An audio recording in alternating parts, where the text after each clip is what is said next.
այնօր մեզ ինֆորմացիա հասել, որ քրեական գործ է հարուցվել կապված տրանսպորտի դեմ պայքարի բոյկոտի որոշ գործողությունների հետ։ Ծանր հոդվածը, որ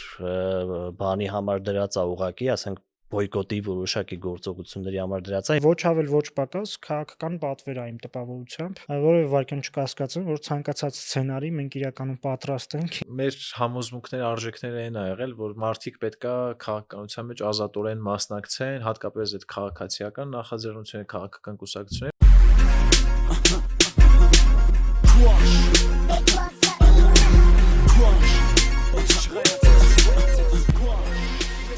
Անցնող շաբաթվա ընթացքում էլի իրադարձություններ են եղել, որոնք ինձ թվում է պիտի այսօր կարողանանք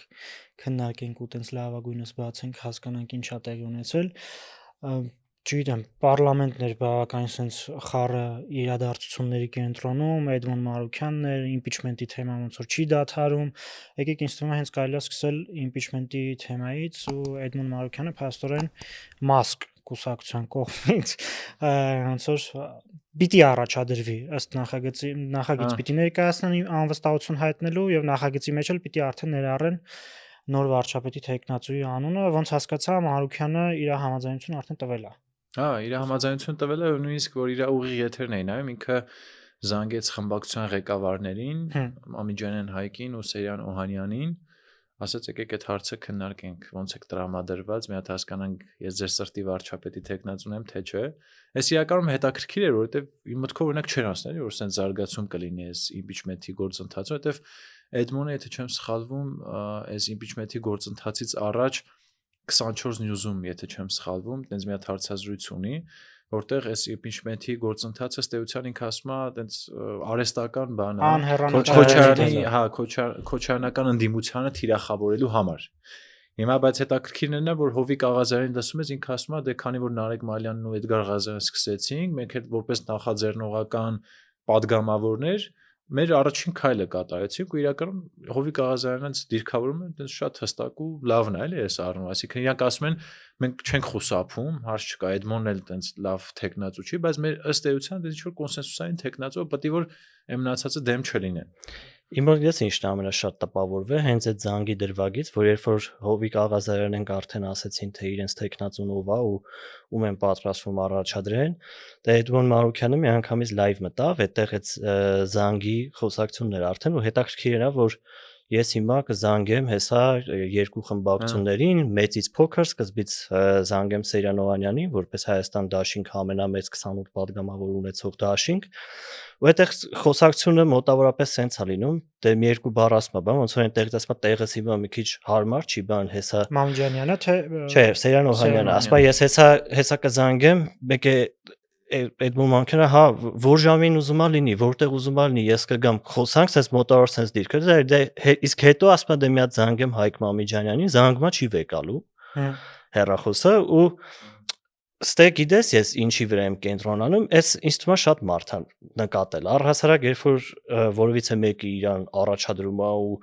այն էլ երկրում է ծանր իրավիճակում պետքա լինի ինքը առաջնորդ, որովհետև ըստ էության ինքը անցումային ինչ որ տեխնացու պետքա լինի, հա, այսինքն պետքա այն մարդը լինի, որ հասարակական բոլոր խմբերին համախմբում է, բանը մի քիչ լրջության տեսանկյունից ին վրա ու մենակ ոչ ին վրա, ես կոմենտները նայելով տարբեր մարդկանց հետ խոսալով այդ զրում էր, որովհետև եթե դու տենց տեխնացուն ես, որ պետք է համախմբես, մեկին զանգում ես, ասում է տեղս մի քիչ խառնա, դու ես բան կանեմ, մյուսին է զանգում ես, հենց ուղիղ եթերում չի վեկալում, արդեն ոնց որ սկզբից մի քիչ այն չէր։ Ու հետաքրքիր է արդեն սրա երկրորդ դրվագը, որ պատիվ ունեմ ասում էր ես տեխնացու չունեմ, ի սկզբանե, բայց երբ Էդմոն Մարուքյանի անունը շրջանառվեց, զուգահեռաբար սկսեցին շրջանառել Վահան Բաբայանի անունով։ Հիմա հետաքրքիր է այս նոր տեխնացուի հայտնվելու առիթը, որովհետև հետո Նարեկ Մալյանն երբ որ խոսում էր, օրինակ ինքը նենց էր ներկայացնում իր լայվում, որ դե ինքը ասում էր Էդմոն Մարուքյանին ես շատ վատ եմ վերաբերում, բայց ինչ վերաբերում է թե Նիկոլը լինի թե ուրիշ մեկը, այդ ուրիշ մեկը միշտ իմ համար ավելի ընդունելի է։ Դրա համար իսկ սկզբանե տենց են ասել։ Ասել են մեզ համար կարևոր չի ով է լինելը, կարևոր Նիկոլը չլինի։ Եթե դու այդ ասեն գտեք ձեր միջից եթե այդ քաղաքական հայտարարությունը կատարել ես, ուրեմն դրա պատասխանատվությունը հետո պետքա կրես։ Հիմա գնդակը մի փոքր տենց ավելի շատ ընդհանուր դիմության դաշտում է, որովհետև ես օրինակ ես մտածել եմ էլի, ով ասք, այսինքն նկատի ունես այս երկու խմբերի, հա, որովհետև ես մտածում եմ օրինակ ում կարա ձեռնտու լինի այս իրավիճակը ու դիտարկեցի այդ երկուսի կողմից, այդքան այդ պատասխանը չգտա էլի, որ տենց նայեցի, տենց իմ համար շատ կասկածելի է այդ երկրորդ տեխնացուի պահը, ու որ հիմա հենց այդ արթուն ենք շարժումը նախաձեռնողներն էլ, որ ասում են կա երկու տեխնացու, բայց Վահան Բաբայանը ոնց է դա, ասինքն ինքնաառաջադրումով տենց մեխանիզմ չկա, չէ՞, ասենք պետքա падգամավորը նախաձեռնողը գրի անուն, հա։ Հիմա իմ ոչ թե ընկալումն է տենց, այլ իրականությունն է տենց, Էդմոն Մարուքյանն է դրա մասին խոսած, իր արդեն երկրորդ լայվում։ Երբ որ ինքը ասում է չկա երկու տեխնացու, կա ռեալ մի տեխնացու, այդ տեխնացուն ես եմ, որովհետև падգամավորները կարան տեխնացու բերեն։ Գնաց մի բան հարցեմ, էլի Վահան Բաբայանի անունը ով է սկսել շրջանառել կոնկրետ։ Լրատվականներն են շրջանառել։ Որ աֆիլացված էր երրորդ նախագահի։ Ինքը շեյր արեց իր էջում։ Ով։ Հենց ինքը։ Հա, ինքը։ Այսինքն ինքը չի հերքել։ Բայց ինքն ասում է, որ իրանով ով է ուզում առաջադրի, պատիվ ունեմ, հա։ Այ դրա մասին չի խոսվում։ Ես նայեցի Արթուրն ինքը ոնց որ նենց ամփոփում թեման, ասում է դե հիմա parza իրավիճակն այնպեսին է, որ կա երկու տեխնացու։ Բայց այդ երկրորդ տեխնացուին ով առաջադրե, ոնց առաջադրե, այդ ոնց ստացվեց, որ հենց Էդմոն Մարուքյանի անունը շոշափեց, հայտնվեց երկրորդ տեխնացու։ Այդ հարցերը դեռևս պատասխան չունեն։ Շատ հետաքրքիր պրոցես։ Որովհետև կարող է իրանք իմանալով հանդերձ, որ իրանք այդպես է տեխնացուի մասին չեն հայտարարելու, Էդմոն Մարուքյանին են կոպիտ ասած խաղի մեջ ներառում, որ իրանք էլ հայտարարեն իրանց տեխնացուին, ասեն բա դուք ասում եք տեխնացու չունեք։ Որտեվ այս սյոտակի ես Էդմոն Մարուքյանի առաջադրվել է, ես սյոտակի տենց ամենապարզ իրավիճակում որ փորձում եմ հասկանալ, ավելի շատ դեմ է այս իմպիչմենթը նախաձեռնողների տրամաբանությանը։ Որտեղ ինքը խփում է այդ գործընթացը։ Որտեվ իրանց պետք էր որ տեխնացու չլիներ, հետո իրանք օրու արև չտային Հայաստան Դաշինքին, մինչև 26 թվականի ընտրություններ, իմ պատկերացմամբ իրանց ստրատեգիան է։ Իսկ Հայաստան Դաշինքը կարող ասի, բայց մի րոպե, դուք խի եք Էդմոնին դեմ։ Բա եթե Էդմոնին դեմ եք լինելու չեք, ասում եք ոչ մեկ մեզ հետաքրքիր չի ով է լինելու, նշանակում է դուք կեղծավոր եք։ Բայց մյուս կողմից էլ, նայեք, եթե այս տրամաբանությամբ ենք շարժվում, այսինքն քայլ առաջ է արել Հայաստան Դաշինքը, գուցե, չէ, Հայաստան Դաշինքը դեռ ինչ որ մի բան չի արել, որովհետև Էդմոն ես ուղղակի որպես այդ խաղը տպավորություն կա, եթե խաղը պատկերացնում, տպավորություն կա, որ ասենք, քանի որ պատիվ ունեմ նա այս թեման տրամաբանական բերել առաջ, Հայաստան Դաշինքն է ուրեմն քայլ առաջ արել, Սերժ Սարգսյանը ասում է լավ շախմատ խաղացող է, չգիտեմ, բայց ես էլ մյուս կողմից անկեղծորեն ես իմ մտադրությունն եմ հիմա ասում, ես չեմ կարողանում Էդմոն Մարուքյանի թիկունքում տեսնել Հայաստան Դաշինք։ Ես էլ չեմ պատկերացնում։ Ես չեմ չհավատալ կարող է ճիշտ չի այստեղ, բայց ես իսկապես չեմ պատկերացնում, որ Հայաստան Դաշինքի հետ ինչ որ խաղի մեջ է մտել Էդմոն Մարուքյանը։ Բայց այս կոնֆիգուրացիան, որ մենք քննարկում ենք,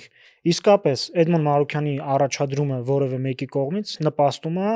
դե եմ ասում, եթե այդ լոգիկայով ենք նայում, ինքը ում ձեռք կտար Հայաստան Դաշինքին։ Ու մյուս կողմից էլ Էդմոն Մարուքյանը շատ է։ Ի սկզբանե մեր համար ընկալելի է, որ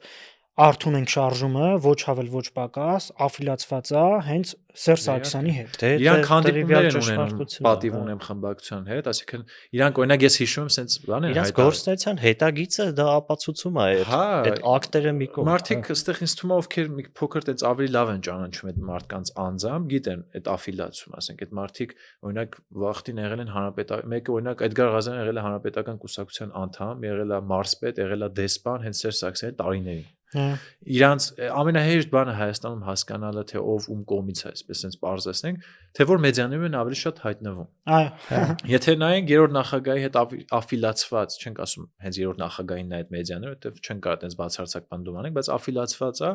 ասենք 168 AM 24 News եւ այլն, այս լրատվամիջոցներում իրանք շատ են հայտնվել ու շատ են հայտարարել։ Բացի այդ էլ փոխադարձ կրակոցիների դաշտում դու պետք է նայես ով ում կողմն է բռնել։ Այո, քոչարնական ընդդիմությանը հիմա կոնկրետ Էդգար Ղազարյանը, այդ նույն Նարեկ Մալյանը, այդ հատվածը իրանք մյուս կողմից են եղել, այսինքն ավելի շատ պաշտպանել են երրորդ նախագահին ու էդ էլ է ենթադրության տեղ թողում, որ իրանք ավելի շատ աֆիլացված են նրանց հետ ու իմ մոտ տպավորություններ, որ իրենք անակնկալի են եկել հենց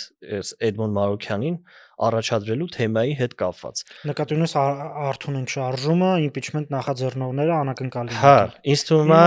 ինձ թվում է Հիմա հետաքրքիր բան է ստացվելու, որովհետև եթե այն մեր առաջին տրամաբանությունը, որ Հայաստան դաշինքն է այս ամեն ինչը անում, շատ հնարավոր Հայաստան դաշինքը ասի, դե մենք քանի որ Արթունենք շարժմանը պատասխանել ենք, որ մենք impeachment-ի գործընթացին կողմ ենք, ընդհանուր սկզբունքային առումով կողմ են եղել, իրանք չեն ասել դեմ ենք։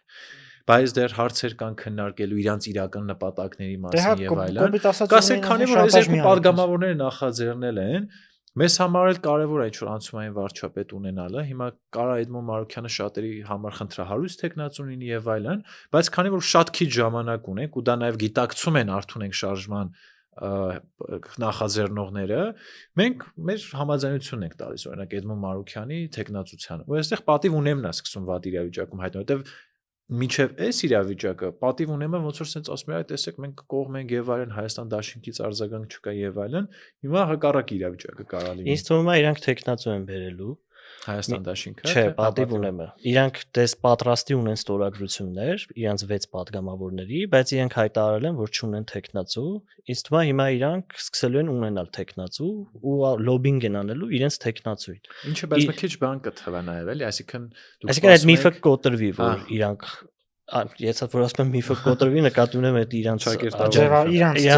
շրջապատի մեջ էլի, հա, իրանց բանի մեջ, այդ հետևորդների մեջ այդ միֆը կոտրվի, որ իրանք նենց են դիրքավորված, որ ամեն ինչ անեն, այնա որ Նիկոլ Փաշինյանը չլինի։ Բայց լավ, եկեք մի հատ հասկանանք ամեն դեպքում Հովիկ Աղազարյան ու Հակոբ Ասլանյան այս դուետը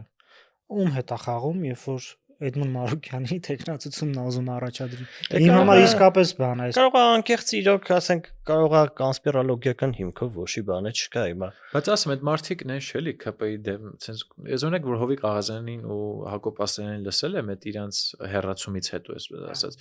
Նույն շնորհակ ասել Նիկոլասյանից Նիկոլ։ Օրինակ ես Հովիկ Աղազյան տես գոնե այն առաջի օրերին ընդհանրապես Նիկոլ ասում էր շատ հարգանքով են վերաբերվում իրան, բայց ինքը իրան սպառել է, հոգնել է այս մարդը, շատ վատ պայմաններում է վարչապետ եղել եւ այլն եւ այլն։ Նոր այս վերջերս սկսել է որ հա վարչապետը պետք է հեռանա, բայց շատ կոշտ ընդդիմության դիրքերից որ ասեմ հանդես է գալիս իմ մոտ այդ տպավորությունը չի թողել ու իմ մոտ քո ասած նաև ոնց որ մյուս սցենարներ հա կարող նոր սցենարը հա քաղաքացիական պայմանագիրն է իր էլի ոնց որ էլի ուրիշի օրակարգը օգտագործելով իր օրակարգն է բերում որովհետև Всё-таки Էդմոն Մարուքյանը ցած տարբեր դաշտերում խաղացել է ու չմոռանանք որ ինքը եղել է հատուկ հանձնարարությունով դեսպան ու հենց երրորդ նախագահի աֆիլացված մեդիաները իրան շատ էին թիրախավում ժամանակին ասում են հատուկ հանձնարարությունով դեսպան ունեք եթե հիշում եք վախտին իրանք ասում են հավասար այդ Պրահայի ստորագրման գործընթացը հետ ինքը շատ տարբեր ասում են Էդմոն Մարուքյանը ինչով է զբաղված ինչքան փող է ստանում որտեղ է գնում որտեվ ինքը հատուկ հանձնարարությունով դեսպան էր ու մարդիկ չեն հասկանում այս հաստիկ ինչի համար էլի կոպիտ ասած հա շատ են թիրախավորել իրան մանավանդ այդ Պրահայում տարածքային ամբողջականության ճանաչելու թեմայով ես ուտ ասում եմ օրինակ երրորդ նախագահի թիմը ավելի շատ է թիրախավորել բայց ուզում ասեմ այս ԿՊ-ի այս սցենարն է կարա լինի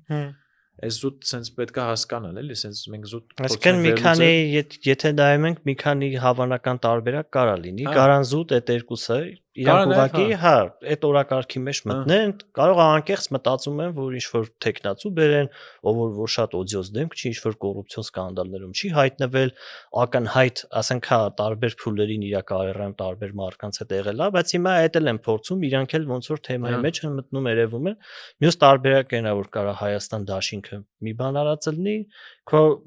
ոչ թե քո այլ մյուս տարբերակներն է որ կարա նաև ԿՊ-ն ինչ որ sense process նախաձեռնած լինի հիմա դե պետք է նաև այն հարցը հասկացենք այս հարցը մի քիչ ուրիշ դիտանկյունից է քննարկենք օրինակ ինչքանով է ռելևանտ այդ դրան հեսա կգանք բայց ես մի հատ բան եմ ուզում ասեմ ամեն դեպքում Էդմոն Մարուքյանը իմ տպավոր ու իր անցած քաղաքական ուղիով այն որ ինքը մի անգամ իր ձևակերպում տվեց իր մասին որ ինքը կլասիկ քաղաքական գործիչ է իսկապես դասական քաղաքական գործիչ է ընդ որում երևի շատ հենց երևի sense ոնց ասեմ ավելի հենց արևմտյան տիպի քաղաքական գործիչ այն առումով որ ինքը մշտապես կողմ է եղել ամենատարբեր համագործակցություններին այսինքն քաղաքականության մեջ հա ինչ որ համանդրական լուծումների երրորդ ճանապարհների շատ հետաքրքիր կերպով մանևրելու, երբեմն իշխանության հետ համագործակցելու, ինքը ժամանակին, երբ որ անկախ падգամավոր էր Սերժ Սարգսյանի հետ էլ գնաց համագործակցության, ինչ որ Երբեք փողոցային պայքարին կողմ չի փողոցային պայքարին այդքան էլ տենց ինքը փողոցային պայքարի գործիչ չի, ու ես մտածում եմ, երբ որ սցենարներն են քննարկում, թե ինչի ինքը կարա նաև իր համաձայնությունը տված լինի։ Այդ տեսեք մենք վերլուծեցինք, ինչ որ առումով նաև հասկացանք, որ այս գործընթացներում ոնց որ իր առաջադրումով եւ այս process-ով հավաքական ընդդիմությունն է տուժում, ինչ որ նման եզրահանգման մենք եկանք։ Մյուս կողմից էլ մտածում եմ, իսկ կարող է Էդմոն Մարուկյանը այդ հաշվարկներն արել է եւ այս ընդդիմությունը, որ կա, իր համար էլ ցանկալի ընդդիմություն չի, եւ ինչի՞ չէ նաեւ, եթե ինքն իր առաջադրումով մի փոքր էլ հարված է հասցնելու այս ընդդիմությանը, այդ ձևով նաեւ իր համար ապագայում ճանապարհ բացելով, ինչի՞ չպետք է անի, որ այդ տրամաբանությանն էլ եմ ինչ որ չափով համաձայն, որովհետեւ եթե հիշենք օրինակ Էդմոն Մարուկյանը ոնց է միշտ դիրքավոր, հատկապես այս վերջերս միշտ ասել է, որ այս ընդդիմությունը չի կարողանում իր դերը կատարել ազգային ժողովում՝ ի տարբերություն իր ժամանակվա ազգային ժողովի, ու սա կարա ասենք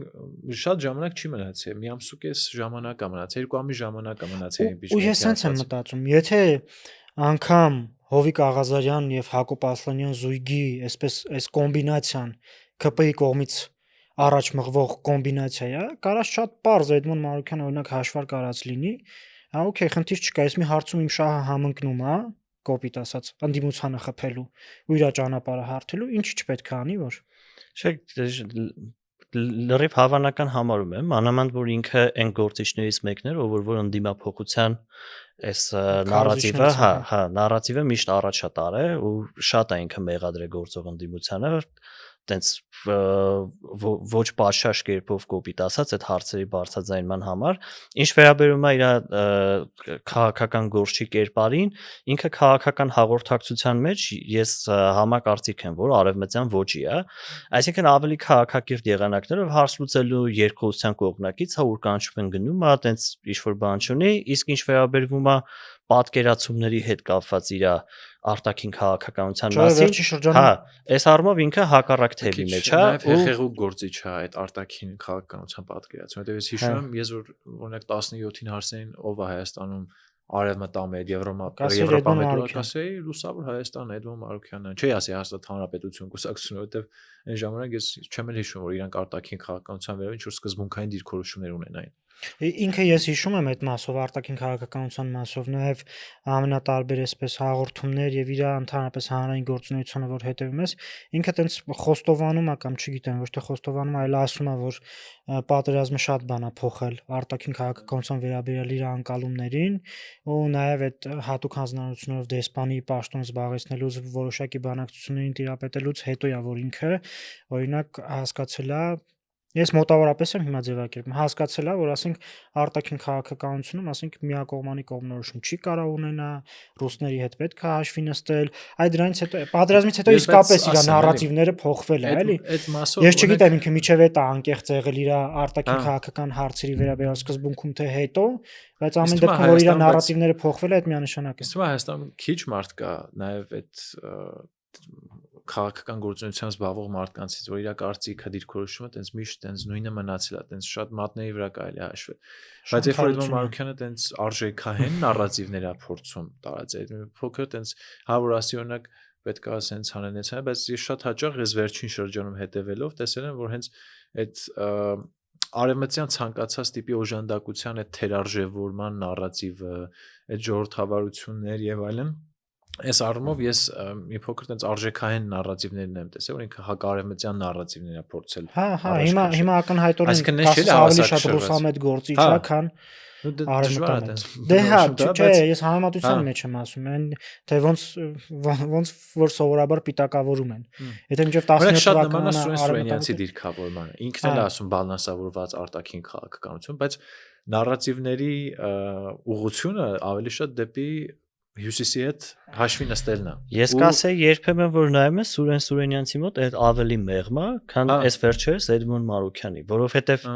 իրենք ամեն առումով են այդ պրիզմայից վերլուծում, իսկ Սուրեն Սուրենյանցը մեկ-մեկ դե երևում է իհարկե այդ գիծը բնականաբար, բայց գոնե ինքը փորձում է նենց ընկալում ստեղծի դիտողի մոտ, որ համահավասար Բայց վերաբերմունք իրականում հա մի քիչ թեմայից այս կողմ են գալիս, այդ արդեն sense ինչ անձերի դիրքորոշումը, բայց այդ ինչից է նաև գալու, օրինակ ես էլ եմ այդ փայցակարգի, եթե կարելի է այդպես ասել, կողմնակից որ բալանսավորված արտաքին քաղաքականություն, ես տեսել եմ այդ երրորդ ուժի այդ բանն է ընկնում Հայաստանում քաղաքական, այսինքն մարդիկ տեսել են, որ տարբեր հարցումներով մարդիկ կողմ են, որ ոչ Հայաստանը գնա արևմուտք, ոչ գնա Ռուսաստան, այլապես շատ այնց մեջ տեղում լինի, էլի, sense ամեն մեկի հետ է լավ լինի, հատկապես 20-ից հետո։ Ու ինձ թվում է իրանք նաև այդ օգտագործելով ու այն մարդիկ, ովքեր քիչ ռեսուրս ունեն, դից ուզում են մի քիչ գոնե իրանք դիրքավորմամբ այդ ռեսուրսների սակավությունը մեղմեն, իրանք դες դիրքավորում են դրա, բայց այդ դիրքավորումը օրինակ իմ արժեքներին պատկերացնում մի փոքր այդքան էլ չի բռնում, որտեվ ես չեմ պատկերացնում բալանսավորված արտաքին քաղաքականություն, բայց դու սաղորը նստես, օրինակ, ասես այդ տեսակ, օրինակ արևմուտքում sense բան է լինում, արևմուտքում արժեքային ճգնաժամ է, արևմուտքը Հայաստանին ուզում է տանի Ռուսաստանի դեմ պատերազմի, այս իշխանությունը շատ արևմտամետ են, ասենք, այս որ sense խոսում են, իմ մոտ այնց իրականությունից զուրկ պնդումների տպավորություն է թողնում, դրա համար այս թեման այնց կանանք այս ամենը չէ։ Ընդհանուր առմամբ իսկ ես առասարակ նաև կուզեի, քանի որ մենք հիմա մեր ռեստարտով համապետքա քննարկումներ անենք ընդհանուր քաղաքական թեմաների շուրջ, Կարանք օրինակ նաև ես չգիտեմ այդ ժամանակ քաղաքական իրավիճակը ոնց կլինի, բայց մենք որոշել ենք, որ համակողմանի ում հնարավոր է կանչենք ու խորքային խոսակցություններ ունենանք իրանց հետ։ Կարանք նաև այն հարցերը, որ ստեղ կուտակվում են, մենք մեր մոտ ֆիքսենք, իրանց հրավիրենք, համը հասկանանք։ Իդեպ այդ մենք լուսաբանելու ենք, չէ՞, այդ համը կարող մեզ դիտողները իմանան, որ տենց բան ենք պլանավորում, նաև այդ արդեն բացահայտեցի։ Ոնց որ ավելի կոնկրետացնենք, առաջիկայում սպասվում է արտաքին քաղաքական հարցերի վերաբերյալ տարբեր քննարկումներ, նաև ներքին քաղաքական հարցերի վերաբերյալ Չգիտեմ, կարան անգամ մեկնաբանություններում թողնեն մեզ դիտողները իրանց հետաքրքրող հարցերը, կփորձենք դրանք էլ հավաքագրել ու ներկայացնել։ Այս մի քիչ թեմայից շեղվելով ու անոնսելով, թե ինչա սպասվում նաև առաջիկայում մեզ ու մեր եթերում։ Առաջարկում եմ հաջորդ թեմային անցնենք միանգամից։ Այս թեմայի հետ կապված ասելիք կամ մենք ըստ էության մենք էլ նշերի տես ներքին խոհանոցին տիրապետում ենք հրապարակային հայտարարություններ ու sense մեր ինստիտուցիոնալ հիշողության հիման վրա փորձեցինք հասկանալ ինչ սցենարներ կարա լինի, ինչ հանգուցալուծում, որովհետև օրինակ ես պատկերացնում եմ, ասենք մարդ, որ ընդհանրապես չի հետևել կամ նոր է սկսել հետևել քաղաքականությանը, չի հասկանա իրոք ինչա կատարվում։ Ասենք ասում ես Էդմոն Մարուքյանը բայց ստեղ էր, հետո գնաց այնտեղ։ Հիմա սրան առաջադրում են, մեկը պաշտպանում է։ Մարդիկ իրոք խառնվում են, ունենք մենք էլ չէ փորձում ենք sense այդ puzzle-ը հավաքել, ով ում դեմախի անում, այսինչ շահերը, որտեղ որ մեզ դիտողների ու լսողների համար էլ նաև այն ինչ կա մենք այստեղ հենց հիմա ենք այստեղ ենք խոսում, այնպես չի որ այս հարցերը հասցրել ենք տենց հանգուցալուծման ու բանի հետ կապված ես սուտ կարճի մոտեցումն է ասեմ, իմ պատկերացման պատիվ ունեմն էլա տեխնացու բերելու ընդհանուր առմամբ այս process-ը ինքը անհեռանկար է, անլրջանալու է իրականում կապված նրանից թե Էդմոն Մարուքյանը ինչ վարքագծով, ինչ նարատիվներով հետո գնա, կարա ինքը միակ մարդը լինի, ով այս process-ից շահած դուրս գա, բայց եթե պետք է ամենտեղ իր կենսագրությունը կոմենտներում կոպի անի դնի, զանգի մարդկանց չվեկալեն ու այս process-ների մեջ գնա, գուցե հակառակ էֆեկտ է տա դա իրան։ 2 ամիսը կանցնի, բանը չի լինի, ինձ թվում է ընտրություններ է լինելու, բայց process-ը լրիվ նոր է, 2 օր առաջ է սկսել, բայց հերթական ընտրություն 26-ին կլինի, Դոտի լեզվով ասած Էդմոն Մարուքյանի կոզրը լավն է։ Ինքը կարող ասի, դե ես վարչապետի տեխնացու առաջարկեցին, ընդունեցի, եւս մեկ անգամ հավաքական ընդդիմություն ցույց տվեց, որ ինքը համընդհանուր քաղաքական կամք չունի այս իշխանությանը հեռացնելու համար, եւ այլն եւ այլն։ Այդ ինչ ասում էին impeachment մասուտ էին ասում, բայց չգիտեմ իրան ինչքան օգուտ կտա, որովհետեւ քաղաքական ռեսուրսների առումով իր մոտ մի քիչ դանկումը շատ գահավիժած վիճակ է, բայց օգտագործելու է, ուզում ասեմ, այս փաստը հաստատ օգտագործելու է ինքը էլի հետագայում։ Բայց տեղ ունեցող process-ները ասենք որ ինձ հետաքրքիր է։ Որպես քաղաքական իրադարձություն հետաքրքիր է էլի։ Կորնելներ, բա, այդ մակարդակով հետաքրքիր է։ Պարլամենտը չի հանգստանում։ Փոխադարձ վիրավորանքները, հայհոյախոսությունը, այս ատելության խոսքը արդեն ինձ թվում է հասնում է այն պիկին, որին որ հասել է։ Չգիտեմ, երևի հաջորդ ստադիան որը պետք է լինի, որ այդ հայհոյանքները հենց ավելի գրեհիկ տեսքով լինեն, Ես գիտես ինչ եմ մտածում, օրինակ, ես ասում եմ, իսկ կարող է մի հատ կարճ անոտացիա տանք։ Հա, շատ կարճ ինչի մաս ենք խոսում։ Եթե կարճ անոտացիան այնա, որ ազգային ժողովում իմ կարծիքով կարող էս քննարկենք էլի որտեղից է սկսվել։ Իմ կարծիքով սկսվել է Լևոն Քոչարյանի ելույթից, երբ որ ինքը ասում էր, որ մարդիկ ձեզ ասում են կոռուպցիոներ, մարդիկ ձեզ ասում են թուրք եւ այլն, հայրենիքի դավաճան, ու սենց սկսում է մեկնաբանությունով ելույթ ունենալը, ու դրան հակադարձում է Հակոբ Արշակյանի ելույթը, ասում է քո հորն էլ ասում են թուրք, ձեր պապին ասում են թուրք, մենք չենք գալի ձեզ ասում ենք թուրք, ու այդտեղ սկսում է փոխհարաձգություն։ Լևոն Քոչարյանի տեղից կանգնում է, սկսում է ինչ որ արտահայտություններ անել, իհարկե իր ձայնը չի լսվում, գուցե Հակոբ Արշակյանն է չէ լսում, բայց վիրավորական բնույթի, հետո հայհոյանքի է վերածվում։ Ես ինչն էի մտածում, ես անոտացիայից հետո որ ասեմ, որ մտածում եմ, որ sense գնա, sense ազգային ժողովում բացի հայհոյանքից այլ բառամթերք չի օգտագործվելու, մենք մեր ոդքասթի վաղ sense երկընտրանքի առջև ենք էլի կանգնելու, հիմա ոնց ենք սկսելու մեկնաբանելը առանց այդ արտահայտությունները անելու։ Մեջբերելու կամ ասենք հա, իմ բանն է, որ ես ի սկզբանե, երբ որ այս ազգային ժողովում սկսեց այս impeachment-ի գործընթացը, իրար վիրավորանքներ պարունակող այս արտահայտությունների, այս փոխադարձ մեղադրանքներ, վիրավորանք բան եւ այլն, ես ասում եմ, որ սա զուտ 26 թվականի նախապատրաստություն է ու քանի գնա ինչ ասես ասելու են ու այդ հայհոյանքի մակարդակը բարձրանալու է։ Ինձ թվում է սրանից ավել էլի կարա բարձրան, բայց ես չէ պատկերացնում մարդիկ այդ կարգի հայհոյանք իրար կտան էլի ասեմ։ Ես գիտես ինչ եմ նկատել ընդհանուր այս հայհոյախառն մթնոլորտի մեջ,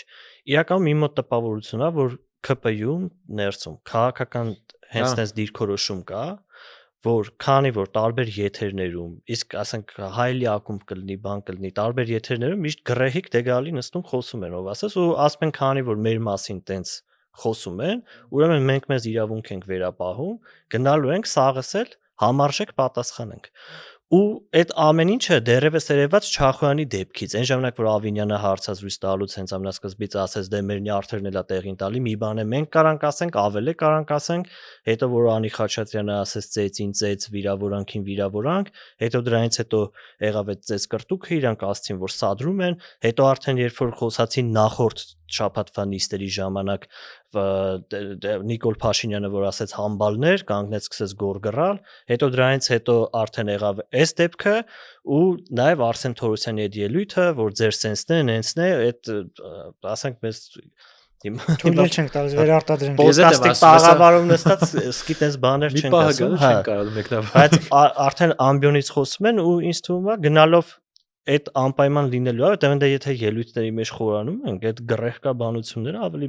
ու իրանք արդեն այդ պարզացում են, ասում են կապ չունի, որ մենք իշխանություն ենք, մեր վրա այդ առումով պատասխանատվություն չկա, եթե մերը տենց են խոսում, ոնց խոսան, տենց է պիտի պատասխանեն, ու այդ այն մարդիկ են, ովքեր որ քրեական ենթամշակույթից են բողոքում, հիմնականում հենց Փաշինյանն էր բողոքում, բանի կառավարության նիստերի ժամանակ, ասում էր տաղանների շրջանում, այդ ինչ որ sense մեծ թեմա է, էլի։ Հա, Զապադլոյի մշակույթից էր խոսում։ Ես համաձայն եմ ասում։ Մենք նախորդ հաղորդմանը հիշում ես քննարկում ենք ու կարծեմ դու էլ այդ պնդումն արեցիր, որ պարլամենտի այն հարց-պատասխանի խորհրդանում հարց-պատասխանի ժամանակ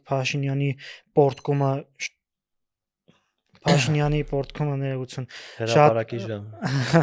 Փաշինյանի պորտկոմը շատ բնական էր եւ ինքնաբուխ էր եւ ոչ թե նախապատրաստված էր այս վերջի դեպքերից հետո ես արդեն համոզվում եմ այդ պնդման ճշմարտացիության մեջ ու ես այս զրույց ուզում եմ մի քիչ այս կողմից զարգացնենք իմ տպավորությամբ այս իրավիճակում դեռևս շահած է դուրս գալիս ընդդիմությունը ինչի որովհետեւ ինձ թվում է ընդդիմությունն է կարողանում ու ընդդիմության մոտ ստացվում է իշխանությանը ներքաշել հայհոյախոսության տրամաբանության մեջ ընդդիմությանն է որ ստացվում է որ ստիպի որ իշխանությունը ձեռքերը կշտի ու անցնի բռունցքների ու այս process-ում ինձ թվում է իշխանությունը կրված է որովհետև ընդդիմությանը այն ընդդիմությունը որը որ կա այդ ընդդիմությունը այդ փողոցային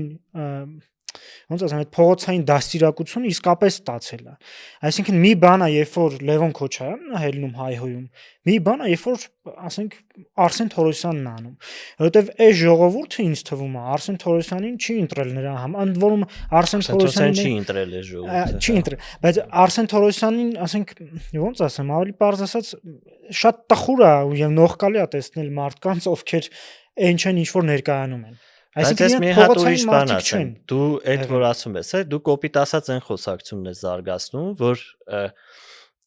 իրենց նենց են պահում այն տեսակի մարդիկ, ովքեր չկան այդքան, այդ ապրածը չունեն, կոպիտ ասած, դուք տենց չեք կոպիտ ասած, Արեն Մկրտչյան, Բայց դու Արսեն հիշում ես, Թորոսյանը, որ Գագիկ Ծառուկյանի ու ՀՀԿ-ի բախման ժամանակ, երբ որ փորձեցին Գագիկ Ծառուկյանին հեղինակազրկեն, բերեցին Կարեն Ավագյանին ու իր շուրթերով իր հայտնի մականունը ասեցին ու հենց հանրության մեջ այն բանն են ստեղծում, որ այտենց չապրած մարդն է քեզ տենց անում ու հիմա երբ որ նույն Լևոն Քոչարյանին օրինակ դուրս է գալի Հակոբ Արշակյանը դուրս է գալի օրինակ Ռուբեն Ռուբինյանը որ ասենք ավելի ուրիշ դիրքերից է խոսացել ու այդ մակարդակով են իրանց տես բաներ ասում դա կարա նաև հենց հակառակ էֆեկտ է տա այսինքն Նիկոլը կարա հենց այդ մարդկանց մի օրինակ ցույց տա որ ձեզի դաժե այս մարդիկ հասկանում եմ բայց տարբերությունը գիտես որն է այդ քո ասացի տարբերությունը եւ այդ իրավիճակների այդ ժամանակ երբ որ սկսվել էր Գագիկ Ծառուկյանի նկատմամբ տեղի ունեցող այդ process-ը եւ Կարեն Ավագյանը ելույթ էր ունենում եւ մեր ասած Կարեն Ավագյանին եթե նույն ասում ենք օրինակ Արսեն Թորոսյանի հետ ու ասում ենք որ ընդունելի չի որովհետեւ իրանք այդ կյանքը չեն ապրելու այդ ձև են խոսում ամեն դեպքում Կարեն Ավագյանի թիկունքում նստած էր Սերժ Սարգսյանը նստած էին մարդիկ որոնք այդ կլանային տրամաբանությամբ մտածող մարդիկ էին հիմա մի տեսակ քաղաքացիական պայմանագիր կուսակցությունում ես իսկապես որևէ մակարդակ Այսինքն դու հերքում ես որ կլանայի մտածողությամբ Չէ, միջև վարչապետի մակարդակ ես չեմ տեսնում, որ հանրային ընկալումներում իրանք լինեն այն մարդը, որ իրանք փողոցային են եղել, փողոցային բարքերն են կրել, Ես իրականում, բայց մի քիչ ուրիշ ձև եմ պատկերացնում, որովհետև այստեղ մի կարևոր բան էլ կա, ինձ թվում է, որ նշել կարևոր է, էլի, իր այդ պահը, որովհետև մոտենում է ընտրությունները ու ԿՊՄ էլ ընտրությունները, սպասում դու նախորդ թողարկման ժամանակ էդ էիր ասում, որ իրանց մոտ էլ այդ ցույց տալու պահը կա։ Ու ինձ թվում է Նիկոլ Փաշինյանի համար այս իրավիճակը ոնց որ սենց է, էլի, եթե ես սենց բաներ ասում եմ իրանց դուք էլ պետք է էլի այս տիրույթում այս դաշտում մրցակցեք, որովհետև ինքը բազմիցս ասել է, որ 26 թվականին այլ ձևով, այլ տեսքով է լինելու իրանց ցանկը եւ այլն ու ասես տղերքը իրար մեջ կռիվ են անում, ես այն անոտացիան ներկայացնելու վաղ մոռացա, որ Արման Եղոյանն էր Լևոն Քոչարյանն ասում, լա դու ով ես, Արիստոտենան բան, դու բացի որ տղեն լինելուց ով ես եւ այլն, ուստեղ ինձ թվում է այդ քո ասած որ մարդկանց ընկալումը, որ իրանք այդ փողոցային բարքերը կիսող չեն կամ այդ փողոցային բարքերը խորթա իրանց ու իրանք դա կիրառում են փողոցային բարքերին բնորոշ այդ մեթոդները իսկ թվում է հակառակը իրանք փորձում են այնպես անել որ այդ տպավորություն ստեղծեն որ մենք այնքան ուժեղ տղա ենք որ սրանց եթե իրանք մեզ մի բան ասեն մենք իրանց հազարատ պատասխան որովհետև այդ նիշանել են ուզում գրավել հա իրանց մոտ նախահարցը քլոր Նիկոլի դեպքն է եղել որ ինքը մի անգամ սկսել է վիրավորական արտահայտություններ անելը իսկ Հակոբ Արշակյանին ուրիշ ձևի դիրքավորում ինքը ասում է այս ոնց այս մեզ ասիկ թուրք դուք թուրք չեք է դոր ես ձեզ sense այսինքն իրանք փորձելու են ընդդիմության այս վատ բառամթերքը թեկուզ ասենք այտենց օթում ասված կամ ոչ թիրախային ասված օգտագործել ժողովրդի մոտ ցույց տալ որ իրանք թույլ չեն որտեվ իրանց դիսկուրսը որն է վերջին Նիկոլ ասում որտեղ գնում ենք ասում են Քոչարյանի խի չեք բռնել դուք թույլ եք չեք կարող ոչ մեկին բանանեք ու այդ մի պահ կար էդ էլ կար այդ օրինակ հիշում եք որ Սեյան Օյանյանը ասեց մատ թափ մի տու վրես ասեց կուզեմ ուրիշ բան է թափ կտամ վրա այդ էլ է էլի այդ սուտի տղամարդկամիշ լինելու բանն է toxic masculinity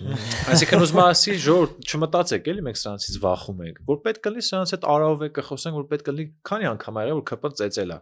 Հիմա օրինակ ինչ ուզում ենք ասենք Նարեկ Մալյանը այդ առումով ճիշտ է ասում, ասում եթե ուզում եք բոքսի տանձիկ լինեք, ու իրականում մի քանի անգամ այդ ապացուցվել է, որ ընդդիմությունը բոքսի տանձիկ է աշխատել ԿՊ-ի համար։ Ասենք քանի անգամ ծեծել են, մեծ կոնսոլիդացիա չենք տեսել, ասենք։ Դե մյուս կողմից որ նայում ես, իրանք քանակապես շատ են, այդ դեպքից հետո իրանք լքեցին դահլիճը, ու դե եկավ ելույթները, ու ասենք հետագայում ժամերով իրանք մրցում էին կպնում,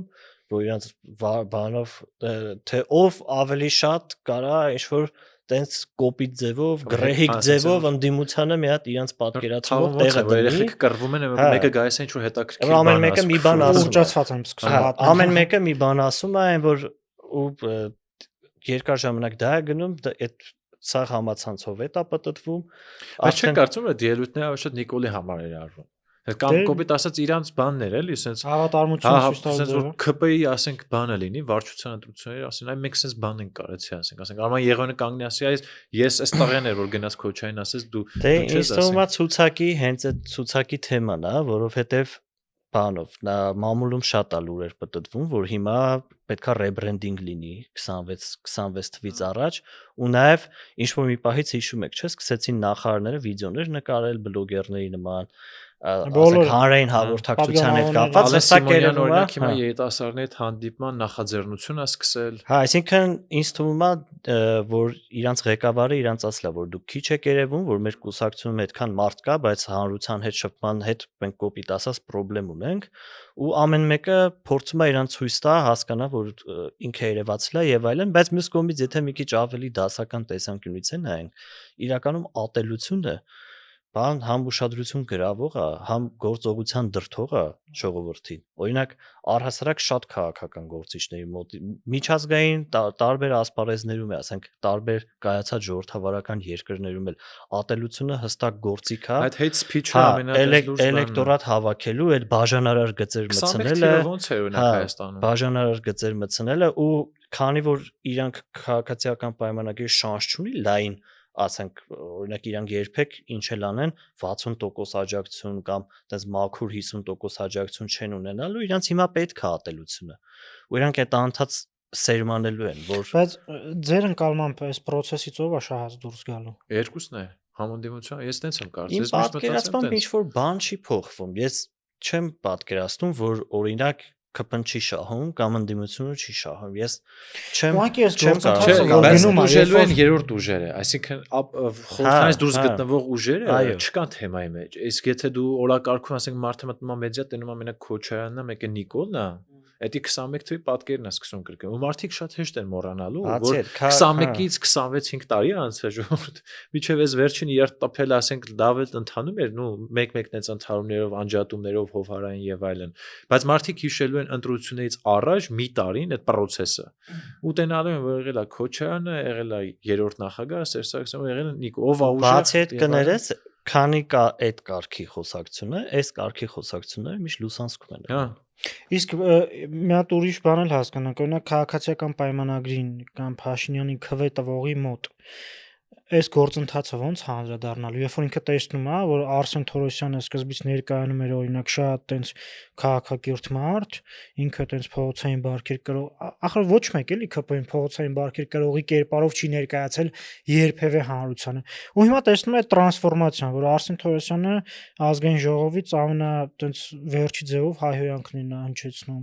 ԿՊ-ի ընտրողի մոտ այս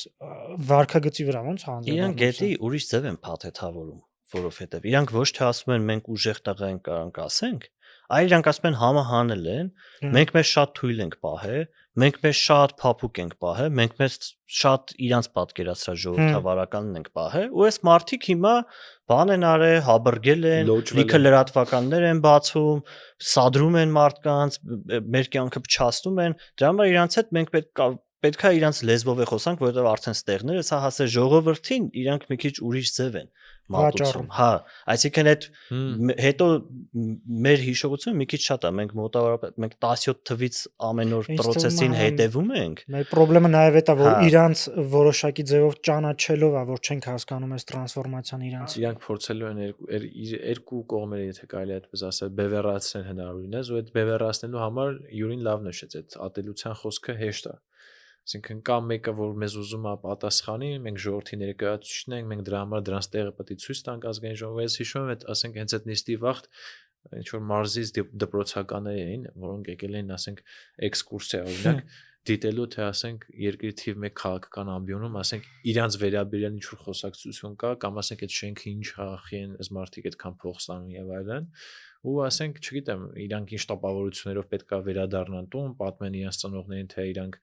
ինչ շրջագայություններ ունեցել ազգային ժողովի միջանցքներում, բայց ես թվում է այս առումով շատ բան չկա ավելացնել, այս ատելության խոսույթը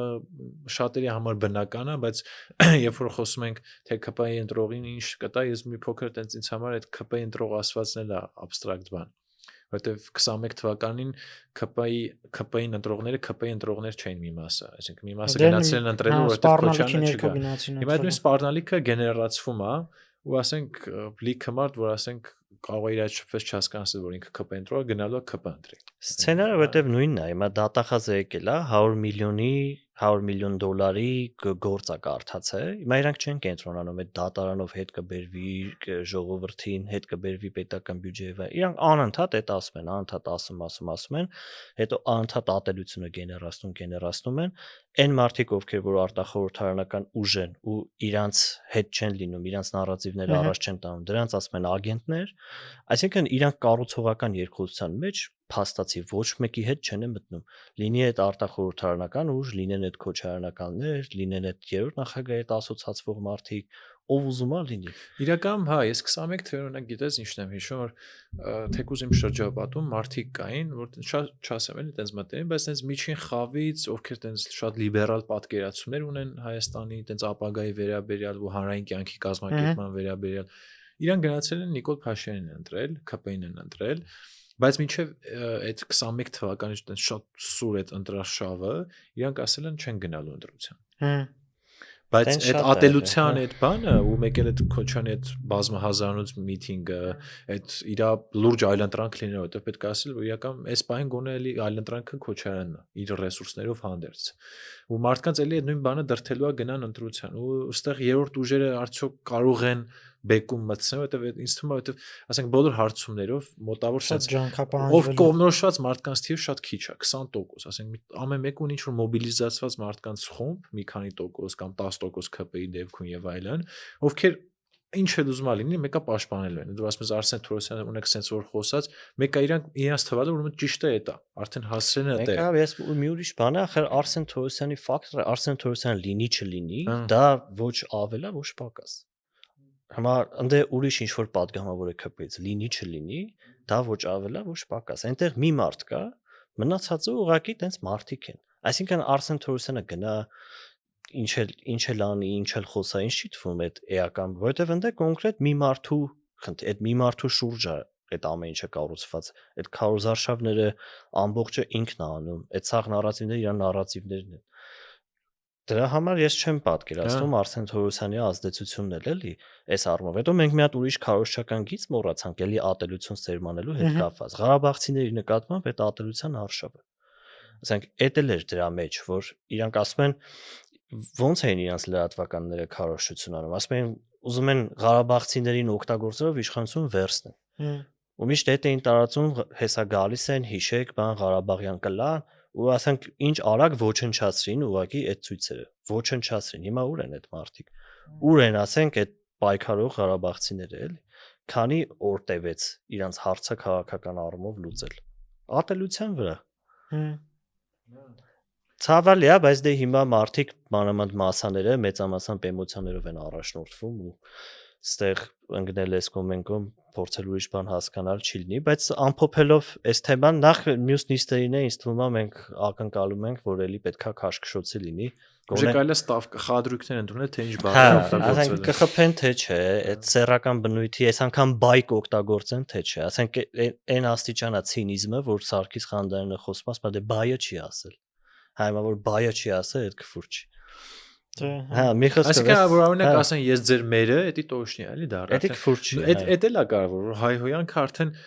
այս իշխանությունը իր շուրթերով նորմալիզացնում է, որ հանրային պաշտոնյան կարա օգտագործի կոպիտ ասած։ Թե ոնց կօգտագործի։ Թիվ 1 ամբիոնից եթե դա հնչում է, ասում Էդ եմ ասում, որ ժամանակին օրինակ հետհեղափոխական այն սկզբնական արժեզրկելու ձև է, էլի ինչ որ։ Հա, այդ հետհեղափոխական օրինակ սկզբնական տարիներին ինչ վախ կար, որ ընդդիմադիր մեդիայում ու ընդդիմադիր գործիչները մի փոքր տենց բան լեզու են օգտագործում, տենց հայհոյա խառնավ վիրանքներով եւ այլն, ու ես հիշում եմ իրոք այն հանրության տրամադրություններ են, որ ասում են, չեք կարող փակեք այդ մեդիաները, օրինակ այդ հատկապես որ տենց հեղափոխության դիրքերից էին մարդիկ, էլի, ու ասում են, այսինչ ձև է, այս խոսքի ազատությունը, բան, ու լիքը մարդ այդպես տենց ասում էր, պետք է փակել դրանց եւ այլն։ Այն ժամանակ ԿՊ-ն չէր մտածում դրա մասին, որովհետեւ պետք էլ չէր մտածել, ասենք իրանք այնքան վարկանիշ ունեին, որ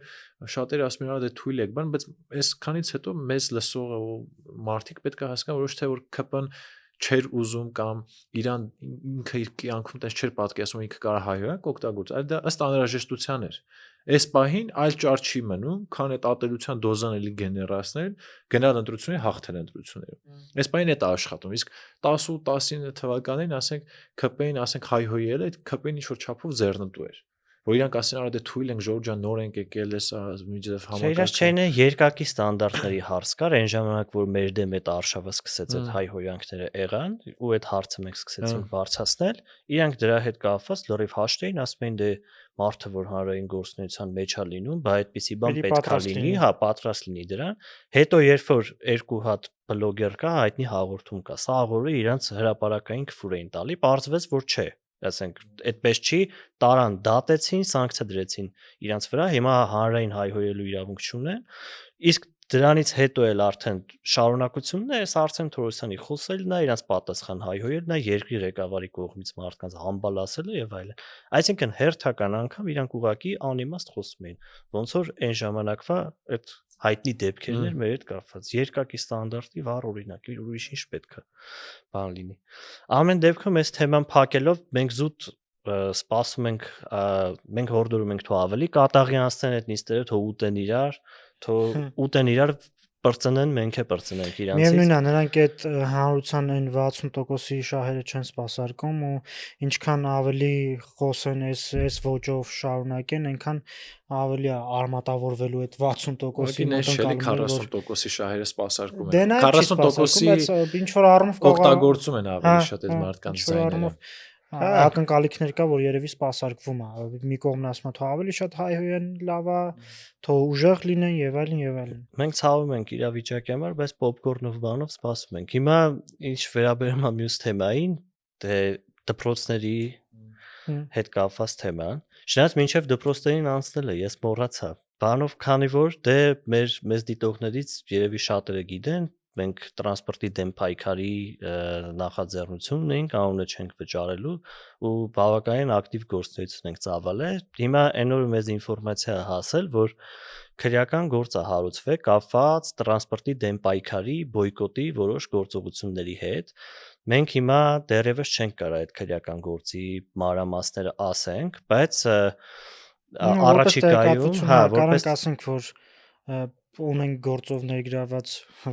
վկա, հա, բայց ուրիշ մարդիկ քանի որ չկան, որոշ այլ կասկածներ ունենք, որ կարան կարգավիճակներ փոխվեն, ու այս առումով կարծում եմ մինչև մեր հաջորդ եթերը արդեն ամբողջապես պարզ կլինի, թե այս ամեն ինչը ուր է գնում, բայց մենք արդեն կանխավարկած ունենք, ու դա հիմնավոր կանխավարկած է, հաշվի առնելով այն ծանր հոդվածը, որ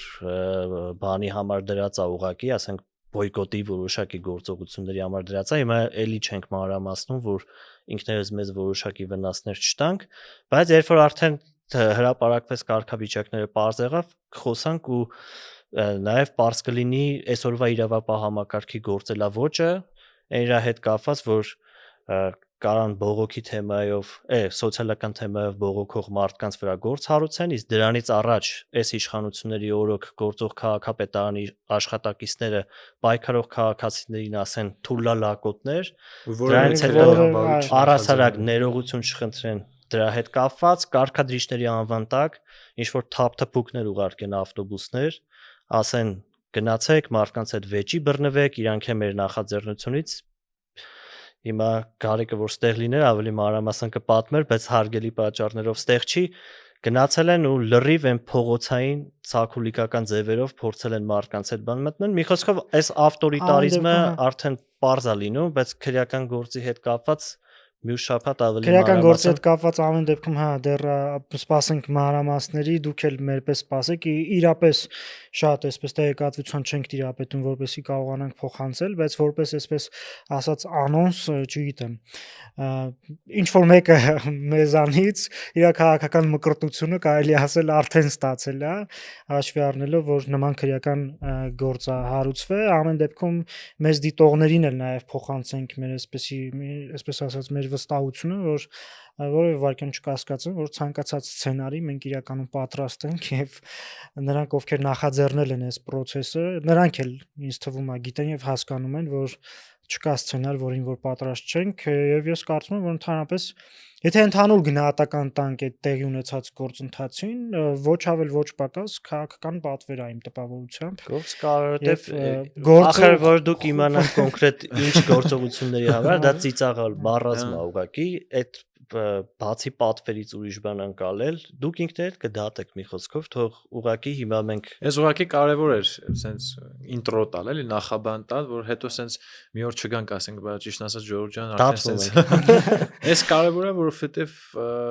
մեր համոզմունքները, արժեքները այն ա եղել, որ մարդիկ պետքա քաղաքականության մեջ ազատորեն մասնակցեն, հատկապես այդ քաղաքացիական նախաձեռնությունները, քաղաքական կուսակցությունները ու ցանկացած տիպի, չգիտեմ, քրեական վարույթ կլինի կամ վարչական վարույթ լինի, որը նենց չի մեզանից շատ հեռու է եղել, միշտ էլ ինչ որ չափով կապակցվել ենք տենց վարույթների եւ այլն, ինքը որևէ ձևով հատկապես հաշվի առնելով որ Յուրին ասես թե ինչ հոդվածի մասին է խոսքը, ինքը այդքան էլ տրամաբանական չի, բայց արդեն ոնց որ ասեցինք, ինձ թվում է մյուս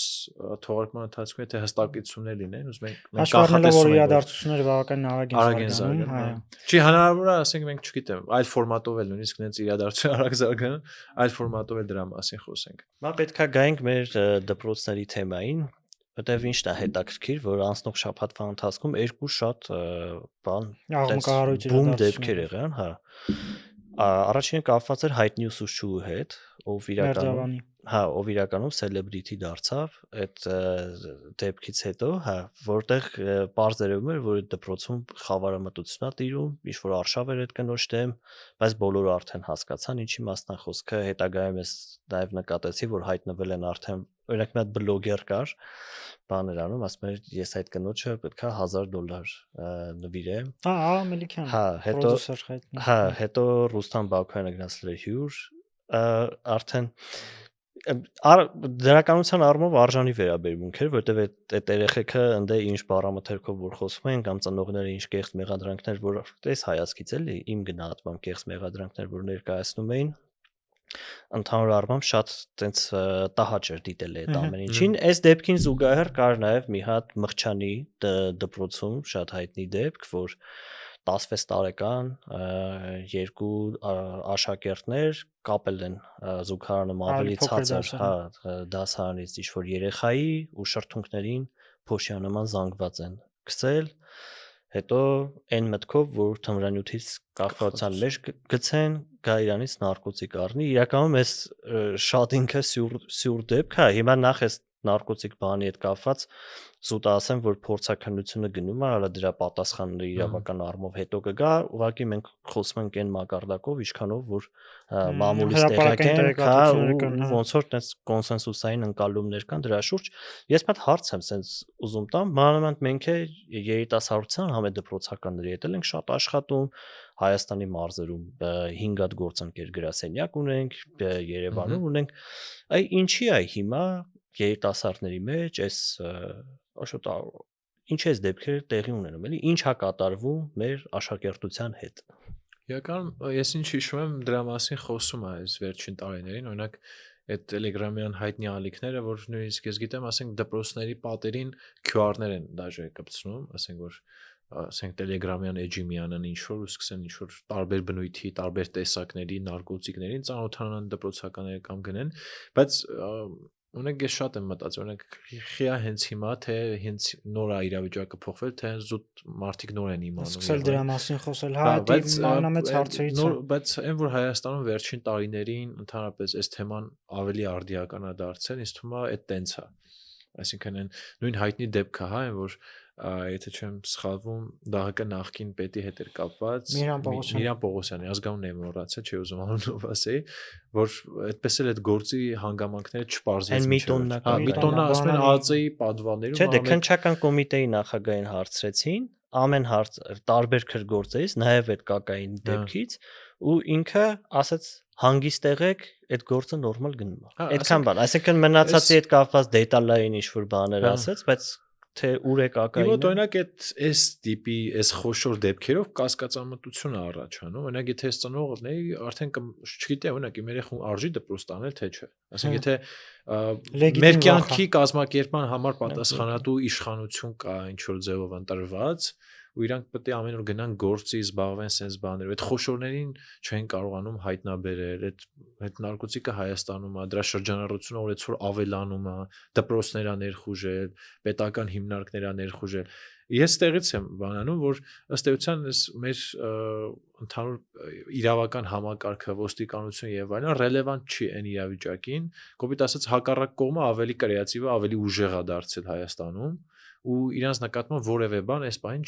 չեն կարողանում կամ ինչ որ չափով արդեն մարդիկ կարող մտածեն որ համագործակցում են, որտեվ վերջին տարիներին, բայց թե խի է որ լինում է, ինձ թվում է առաջին պատճառը ես իմ ասացի հիման վրա կարող եմ ասել որ իշխանության sense ոչ ռելևանտ, ոչ կոմպետենտ վարքագիծն է այս թեմայի շուրջ, որովհետև եթե դու տեսնում ես, ասենք sense նարկոտիկ է մտնում քո երկիր, դու անդադ մարդիկ քեզ ահազանգում են որ դպրոցներում sense, դու պետք է ինչ որ լրացուցիչ միջոցառումներ անես, պետք է մտածես դրա շուրջ, ինչ կարելի է անել։ Ես չեմ տեսել որ ինչ որ բան մտածել են։ Հա դպրոցների վարորդներն են փակում եւ այլն, բայց դա չգիտեմ որ լուծում է, էլի։ Ես ճիշտ ասած այդ քո ասած հարցի վերաբերյալ ես էլ եմ անձամբ շատ մտածել, օրինակ արդյոք դեպքերը շատացել են, թե ուղղակի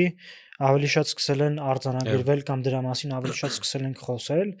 Ամեն դեպքում իմ անձնական տպավորությամբ եմ ես ասում, կարծում եմ որ ոչ թե սկսել ենք շատ նաև սկսել ենք շատ խոսել այդ դեպքերի մասին, բայց դրան զուգահեռ նաև աճել է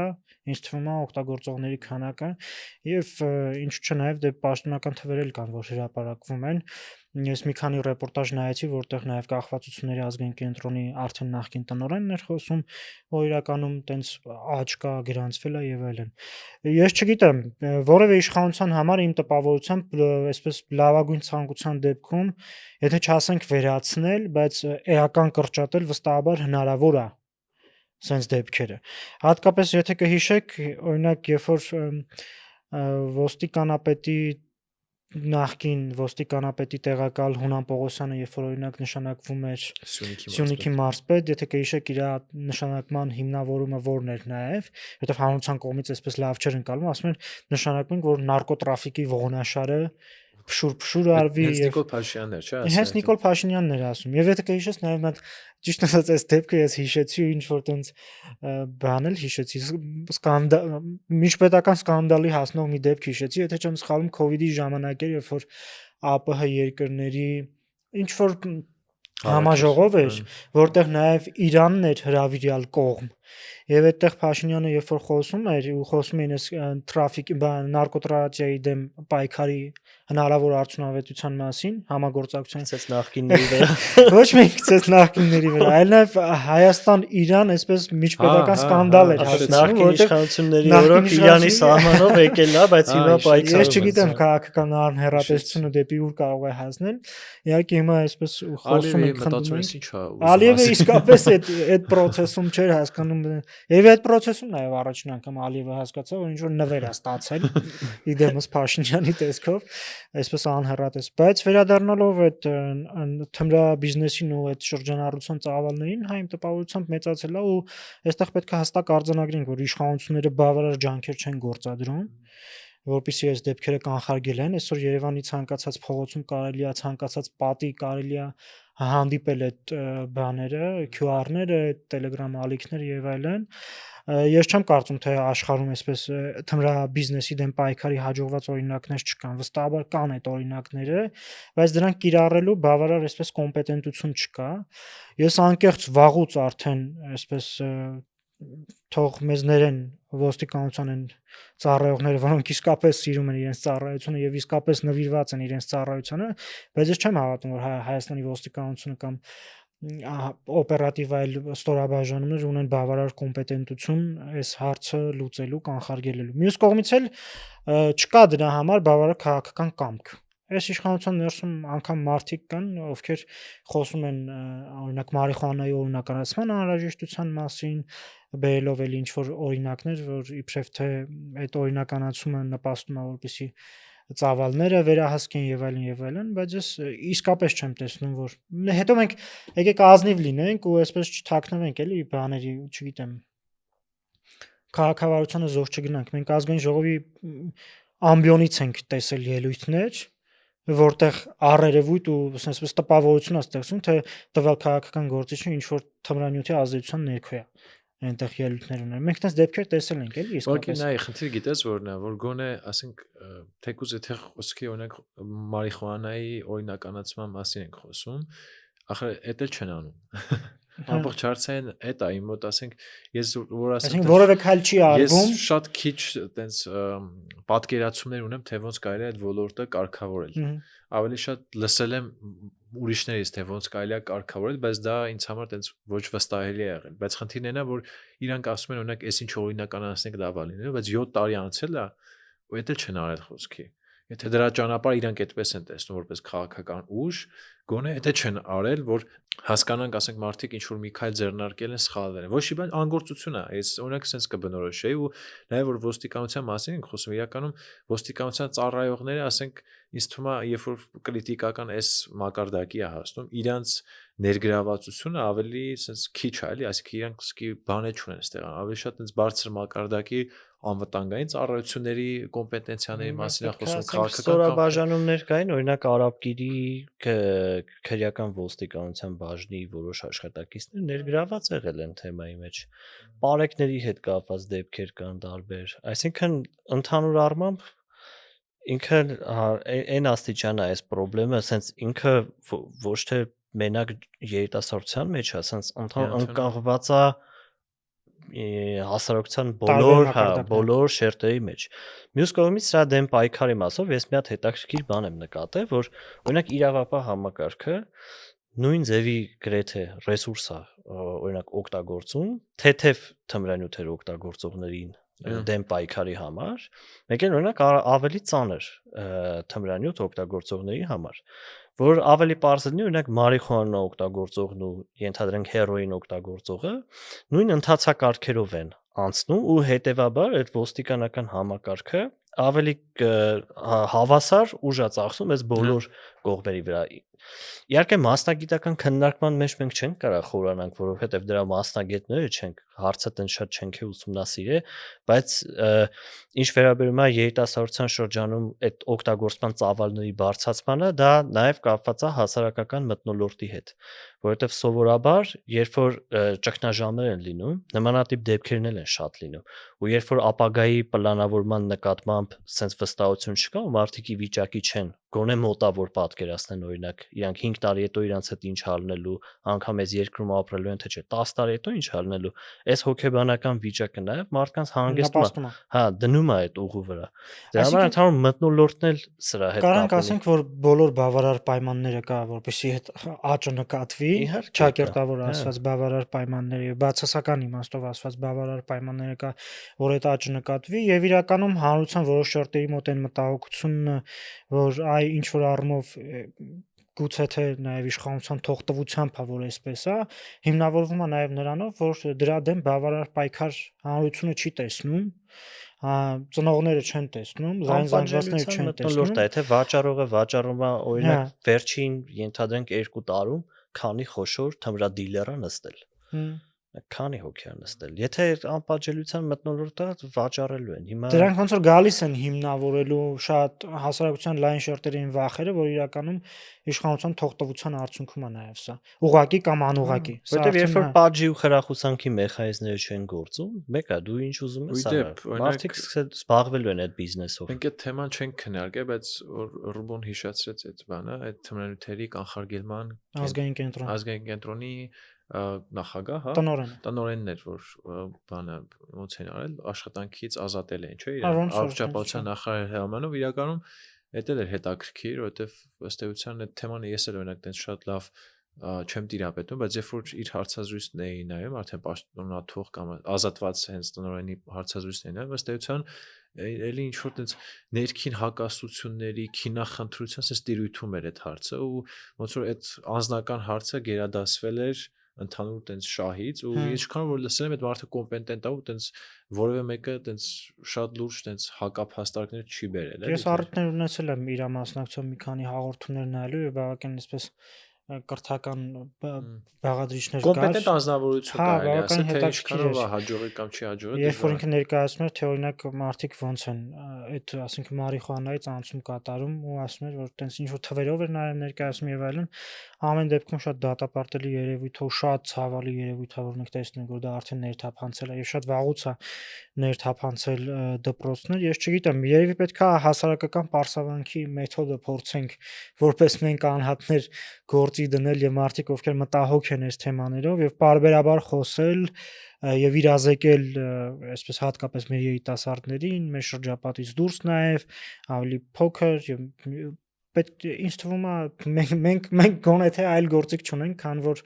այսպես դրա մասին խոսել ու իրազեկել, որովհետեւ իրազեկվածությունը միայն կօգնի, որպեսզի այս դեպքերը նվազեն, բայց ելի վերադառնալով նաեւ դպրոցների թեման ոչ միայն խնդիր է թմրանյութերի շրջանառությունն, այլ նաեւ տիրող անառողջ կրթական միջավայրն է, ուսուցչական միջավայրում, այսպես ինչ որ տպավորություն կար հատկապես Մերձավանի դեպքից, որ գործ ունենք ինչ որ ասենք մի կլանի հետ, մի փակ հաստատության հետ, չգիտեմ, ասենք միջնադարյան ինչ որ մի հատ պատկեր էր Օրինակ ես շատ եմ փոխանցվում։ խոսել օրինակ տարբեր կազմակերպություններ, ովքեր դպրոցների հետ աշխատում են, օրինակ ասում են հեղափոխությունից հետո հատկապես այս վերջին տարիներին դպրոցները ավելի փակ են դարձել։ Ու այդ փակ դառնալը ինչ որ տենց պատճառաբանություն չունի։ Օրինակ այն ժամանակ դպրոցի այդ ներքի մտնորդը ավելի ուրիշ է եղել, ավելի համագործակցային եղել։ Հիմա կասեն դե դա քաղաքականության մի մասն է, որ ավելի ապահով լինեն երեխաները եւ այլն, բայց քանի որ նաեւ այս ինչ որ չափով կրթական ռեֆորմներին վերաբերվում, մենք կարող ենք ասել, որ այս դպրոցական համակարգում, երբ որ օրինակ ամեն օր Ժան Անդրեասյանը խոսում է, որ ինչ որ բարեփոխումներ են տեղի ունենում եւ այլն, ես նաեւ տենց քանի որ մենք հիմնականում այդ ակտիվ երիտասարդների հետ ենք շփվում, ովքեր մի քիչ տենց քաղաքացիական գիտակցության ավելի բարձր մակարդակ ունեն, ավելի լավ են պատկերացնում տենց ընդհանուր վիճակը եւ այլն, համընդհանուր այդ որ նշում ենք այդ ապաթիան, այդ հանրային մթնոլորտի թեժ լինելը, ատելությամբ լցվել, այդ շատ լուրջ իրավիճակի է բերել, որովհետեւ նաեւ կրթության նկատմամբ վերաբերմունքն է փոխվել։ Ես օրինակ ես դա զգում եմ, օրինակ հիմա երբ որ շփվում եմ, ասենք այդ ցածր դասարանի երեխեքի հետ, ասենք ու հիշում եմ մեր ժամանակը, նեշի տենց մենք շատ ասես բոլորը կիրթ են, բոլորը ամեն օր դասեր սովորում են եւ այլն, բայց կրթության նկատմամբ վերաբերմունքն է փոխվել։ Դպրոցի կամ ցանկացած ուսումնական հաստատության նկատմամբ վերաբերմունքի փոփոխություն եմ ես նկատել ու ինչ որ ձևով ես դա չեմ չափել, ինչ որ ուսումնասիրություն չեմ արել, զուտ տենց սուբյեկտիվ անձնական sense շփումների, անձնական փորձառության հիման վրա հասկացել եմ, որ նաև այս առումով լուրջ խնդիրներ կա, էլի, այսինքն օրինակ այդ երեխեքի պահվածքը որ ես նայում եմ, իհարկե առանց իրենց թիրախավորել, բարձր որ այնտեղ ընդհանուր մթնոլորտն էր այդպեսին, այսինքն տնօրեն, փոխտնօրեն, ծնողները իրանք են ավելի շատ այդ sense ասած, հայ, ասած անձրևանոցը ձևավորեց այդ երեխեքները, ասենք, չգիտեմ, 10-ից 12 տարեկան են, կոպիտ ասած իրանք տենց ինչ էլ ասեին, այնտեղ իրանք տենց էին դիրքա, որ ծնողները ասեին, հանկարծ ուսուցչին չհակադարձես, իրանք տենց խելոք կմեծանա, հենքամ կոպիտ, իրանք այդ տարիքները, որ ասենք կա 5 տարի հետո այդ երեխեքը մերպես տենց ոդքասթ վարեն, էլի, այս շատ կարևոր է նշել, որովհետև շատերը նաև այդ երեխեքին են թիրախավորում։ Այդ մի քիչ բան է, էլի փոփոխական տարիք է, չես կարող ասես այդ իրավիճակից ելնելով ինքը այդ երեխուն թիրախավորնելն է մի բան չի, բայց այս զուտ այս կոնտեքստում ես կարևոր համարեցի, որ այս փաստը ֆիքս են, կրթության նկատմամբ վերաբերմունքն էլ է փոխվել ու ասենք այլ հետաքրքրություններ ունեն աշակերտներ ու դրանցից մեկը թմրանյութն է, դրանցից մեկը խաղադրույքներ կատարելն է։ Վերադառնալով թմրանյութերի թեմային, ես ուզում եմ մի միջազգային փորձով կիսվեմ։ Ուրեմն 19 թիվները դեսպանատան փոխանակման ծրագրերից մեկով մենք գնացել էինք Մասաչուսեթս նահանգ ու այնտեղ հանդիպել էինք, չգիտեմ որ քաունթի շերիֆի հետ, դեր շերիֆը ընդհանուր ոստիկանապետ, նա մե Բերթներ ինքը ընդհանուր առմամբ կառավարում ու շատ հետաքրքիր ինֆորմատիվ հանդիպում էր, ինքը նախ հայ էր ազգությամբ այդ առումով, հետո ինքը պատմում էր թե իրենք առասարակ ոնց են հանցավորության դեմ պայքարում, ինչ տարբեր տեսակի ծրագրեր են արել, իրանց սիրուն ավտոներն են ցույց տալի եւ այլն ու այդ ժամանակ ես մի հատ հարց տվեցի, ասացի օրինակ որն է էլի ձեր երկրի հիմնական մարտահրավերը։ Ես հիշում եմ, որ ինքը միանգամից տենց առանց երկմտելու պատասխանեց, որ երիտասարդության շրջանում թմրանյութերի օգտագործումն ու տարածվածությունը ու ասեց մեր մոտ ահա որ է վիճակը, որովհետև տենց 13-14 տարեկանից արդեն հարուցինագեն անգամ թմրամիջոցներին օգտագործում։ Ու նույն էլի միջազգային փորձից արդեն բանից իմ աշկով տենալու փորձով էլ ես հիշում եմ որ գնացել էի Բուդապեշտ ու այնտեղ դու երեկոյան 11-ից հետո որ ակումբից դուրս գաս, քեզ մոտիկանում հրապարակային առաջարկում են, ու այնտեղ այնպես չի, որ ինչ-որ մի հատ ոստիկան մոտենում է, մի բան է ասում, կամ օրինակ հարց ու փորձ անում եւ այլն։ Նույն պատկերներ նաեւ Ռումինիայի մայրաքաղաքում։ Այնտեղ առհասարակ ինչ ասես, առ եթե դու գիշերով ուղակի քայլում ես, տարբեր երկար sense պլաշներով մարդիկ մոտիկանում են, ինչ ասես առաջարկում են։ Զուտ կոնտեքստը ընդհանուր թե աշխարհում էսի ինչ մակարդակի է հասել ընկալելու համար ու նաև ես այս ամեն ինչը ասում եմ զուտ նրա համար, որ մենք միշտ սիրում ենք միջազգային փորձը բերել, ինչ որ բան անել, բայց այս իմ տեսածներով ես այն ընկալումն ունեմ ու նրա վառապացույցը, որ միջազգային փորձը առհասարակ ձախողել է թմրամիջոցների դեմ պայքարը ու նաև ես Իլոն Մասկի հարցազրույցներից մեկն էի նայում ու ինքը պարզ խոսում էր, որ մարդը երբ որ տարբեր թմրանյութեր փորձում է, ուզում է օգտագործի, դա նաև կարա իր ազատությունների հետ առնչություն ունենա, դրա համար քննարկման առարկա է, թե ինքը ինչ է օգտագործում։ Այսինքն այնտեղ մակարդակը այն աստիճան է հասել, որ իրականում հա ես Facebook-ում մեկ-մեկ կոմենտներ եմ տերում կամ մեկնաբանություններ եմ տնում, որ այ Հայաստանը, Երևանի դպրոցները դարել են բան, ինչ որ դիլերների ворջ են դարը, ինչ ասես դա, բայց ընդհանուր առմամբ մենք այս առումով պետքա գիտակցենք, որ մի բան էլ հələ մենք լավ վիճակում ենք էլ, եթե ես կարելի է լավ համեմատելով միջազգային տարբեր հələ չեմ խոսում օրինակ բանի Ռուսաստանում արկա դեպքերի մասին, այնտեղ ամենատարածված այնտեղ էլ սիրում են շատ ծանր, այդ որ միանգամից, երկրորդ անգամից կախվածության մեջ գցող թմրանյութեր օգտագործել։ Նես որ պետքա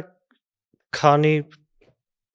չի հասել են մակարդակի, քանի փողոցներում չես քայլում Երևանի, մեկը չի գալի քեզ բան առաջարկում ու դա նորմալ է։ Ամերիկյան այդ բանը նարկոտիկի պատմությունը կոպիտ ասած ավելի շուտվանից է սկսել։ Մեր մոտ մենք տենց կոպիտ ասած մենք օրինակ 5 տարի առաջ ուրիշ վիճակ դինամիկան զուտ դրական է զարգանում, մեր մտահոգությունը զուտ դրանից է գալիս ու նաև այդ կրթության նկատմամբ վերաբերմունքի մասին օրելի խոսում ենք, շատերը ասում են հա դե դրսում էլ է տենց, իրականում հա դա էլ կարելի ասել, որ իրականում նշ էլի մենակ Հայաստանում է տենց, որ ասենք դեռահասների շրջանում, ասենք կրթության նկատմամբ վերաբերմունքը փոխել, շատերը ասում են միգուցե ճիշտ է դա, որովհետև համակարգը կրթական սպառել է իրան, շատ օրինակ տենց շատ ծայրահեղ ինչ որ բնութագրեր են տալի, ասում եմ։ Իսկ ուղղակի մեր այս պետական քարոզչության, այս սոցիալական գովազների խնդիրն է, որ երիտասարդ այդ դեռահասներին հասու լեզվով չեն խոսում, իրանք հասկանալի չեն դեռահասների համար։ Ու պետությունը իրականում դեռահասների երիտասարդության հետ շփման ինչ որ աշխատող մեխանիզմ չունի։ Ու կատարված են իրանք երիտասարդությունից։ Ես վստահ եմ, որ պետությունը ինչ էլ անի, այսօրվա երիտասարդությունը, մանավանդ այն սեգմենտով, ովքեր TikTok-ում ակտիվ են, իրանք չեն լսելու։ Անհնար է իրանց վրա պետական ինստիտուտը, ԿԳՄՍ-ն, այդ ամեն ինչը զերո ազդեցություն ունեն։ Ու այստեղ պետքա ինձ թվում է մոտեցումները փոխել, հասկանալ ոնց կարաս դու դեռահասի համար հասկանալի ինչ որ լեզվով կամ մեթոդով կամ մոտեցմամբ դու իր հետ սկսես երկխոսել, որովհետև երբ որ դու իր հետ չես երկխոսում, ինքը լսում է, սպասում է դու ավարտես քո խոսքը ու գնում է։ Այդ պարագայում ինքը արդեն գնում է, անում է այն ինչը որ կրթության նկատմամբ վերաբերմունքի մասին որ խոսեցի, ես մի հատ բան չգիտեմ, կարող շատ այսպես պահպանողական մոտեցում ունեմ կամ այդպես եմ ասում, բայց հանրային խոսքի մակարդակը եւ հանրային գործիչների տես օրինակ քննարկում ենք նաև մեր խորհրդարանում տեղի ունեցող օրինակ քննարկումների մակարդակը զուտ խոսքի առումով, հանրային խոսքի առումով այդ մակարդակը այն աստիճանի է հասել, որ կներես, բայց եթե ասենք դպրոց գնացող երեխան եթե երեկոյան տեսնում է օրինակ իր հայրը նստած հմեկ է նայում, ուզում է հասկանալ օրինակ պարլամենտում խոսույթի մակարդակը որն է ու լսում է այդ հայրախոսությունը, ես չեմ կարծում որ կարող ասենք կրթության նկատմամբ գրավչությունը իր համար դառնա առաջնահերթություն։ Այսինքն ես այդ ինձ անհանգստացնող հարցերից է նաև, այսինքն մենք կարող ենք առօրյախոսակցական խոսել, երբեմն կարող ենք այսպես նաև ժարգոնային բառեր օգտագործել, բայց երբ որ թիվ 1 ամբիոնից եւ այս խոսակցությունները տարածվում ամենատարբեր հարթություններ, ամենավերին ատյաններ, երբ որ հանրապետության վարչապետն է այսպես բավականին սխալներով խոսում։ Դրա մասին նաև Խոստովանումը, որ ինքը տեքստ է գրում 17 կետադրական կամ ուղղագրական սխալներ անում եւ այլն։ Այս ամեն ինչը չի կարա չիջնին ստորին օղակներ ու իր Իրական ազդեցություն չունենա։ ընտրական վարքի մեջ է դրսևորվում։ Այսօր որ ասում ենք 60%-ը ոչ մի բանի չի հետևում, այդ 60%-ի մեջ մեծ շերտ կա հենց երիտասարդության մասով։ Օրինակ այդ հարցումները, որ Յուրին ասում էր, IRI հարցումները, որ նայում ես երիտասարդների մեծ մասը որևէ մեկի չի վստահում։ Այսինքն, կոպիտ ասած, մեր երիտասարդության մեծ մասը, օրինակ, sense ինքը sense այդ պետական հաստատություններից, քաղաքական գործիչներից sense մեկուսացված, իրան մեկուսացրած, sense կոպիտ ասած, այդ մարդիկ ջոգել են ինչ երկրում են ապրում, ու sense ամեն մեկը ինչ որ ձևով դրան ռեակցիա է տալիս։ Ու այդ ռեակցիան վատ ռեակցիա է, էլի ընդհանուր առմամբ, այսինքն ապաթիանա, մեկուսանալնա, ինչ որ չգիտեմ, ամեն ձևի այլ հետաքրքրություններով զբաղվելն է եւ այլն, ու հա, հենց դրա մեջ ինձ թվում է մեծ դեր ունեն հենց պետական այրեր կոչվածները։ Հա, ես օրինակ ազգային ժողովի ամբիոնից վերջի անգամ չեմ հիշում, երբ եմ լսել, այսպես ասենց գրագետ հայերենով խոսք վերջի անգամ երբ եմ։ Այնտեղ կան հայերեն բառեր, բայց այդ խոսքը դժվար է արդեն վաղուց որակել, որ դա հայերեն խոսք է։ Ես լրիվ ձեր հետ համաձայն եմ, որ TikTok-ով սկրոլանողը տենում է վարչապետի նկարն ու կանգնած ձեռը թափ տալով այ համբալներ sense ու արդեն դասատուն չի կարա օրինակներ չունի, հասկանում ես, հանրությունը օրինակներ չունի, որ միջադաս դերբայական դարձված է երկու կողմից ստորակետ են դնում։ Այդ մասով նաև երբ որ խոսում ենք կրթական միջավայրի այս մակարդակի մասին եւ այլն եւ ուսուցիչների նկատմամբ այս վերաբերմունքի մասով շատ կարեւոր բան կա, որ ես մտքումս պահում եի, որ այս հաղորդման ընթացքում խոսենք։ Ես հիշում եմ 2018 թվականին, երբ որ